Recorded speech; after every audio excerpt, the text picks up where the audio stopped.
This morning, I woke up a little bit before dawn. The sky was getting light already through my window, but the sun wasn't actually up. And Lily was at the foot of my bed, and Salem was somewhere around the middle. And I did the thing I normally do, which is I looked at him and he looked at me, and he strutted up toward me and stretched out. And I started petting him and talking to him in loving tones. And then I noticed that he was looking past me like this. And so I turned around to see what he was looking at. And right there on my pillow, not 6 inches away from my face, was a cricket. And not just any cricket, but a cave mouth cricket.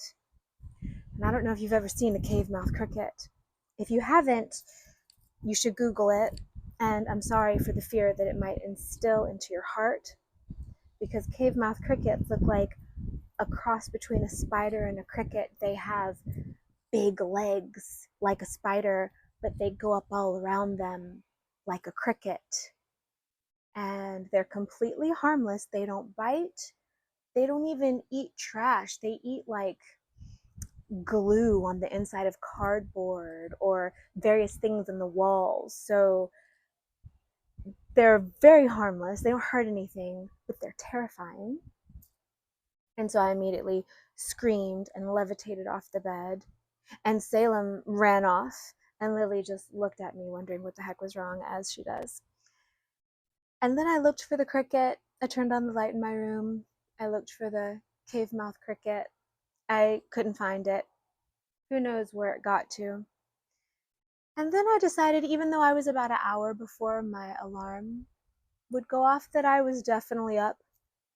And that gave me the realization, which you may already know, that adrenaline and a healthy dose of old-fashioned fear is a great way to not need things like caffeine in the morning or to hit your snooze button. So that was fun. When I was a child, we lived in a house in Virginia where there were a ton of cave mouth crickets in the crawl space underneath, and my mother was terrified of them, and she called them hoppy things because they are hoppy things. And so sometimes if she would go down to get a glass of water in the middle of the night and turn on the light in the kitchen, they would be all over the floor and screaming would ensue. And when I lived in California in Silver Lake a few years back, every now and then I would come across a hoppy thing, and this was a historic building. And so I did a little research on them and found out how actually cool they are, how they are called cave mouth crickets because they live in the mouths of caves, and they not deep in the cave, but close to the outside, and they only come out at night. And they're really good for the ecosystem. They eat things that wouldn't get eaten otherwise and that would pollute the system. And then immediately after, I decided, well, I'm up. I'm not going to bed again. Also, because this cricket is somewhere in my room. Like I said, I still don't know where it is. Anyway, I grabbed my trusty Animal Speak book by Ted Andrews, and I looked up the meaning of crickets or grasshoppers. And in this case, they mean great fast leaps forward. And it talked about their long legs, which are skinny like mine, but strong, also like mine. And the idea when you see a cricket is that you're about to bound forward in your life.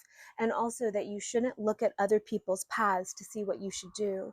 And also that other people's paths won't look like yours. And I've noticed in my life lately that tons of things have been clearing out, clearing out, clearing out. And I'm in this liminal space of being in between spaces. And so that made sense to me, that something is coming that's a major leap ahead. So that's my story. That's all there is to it.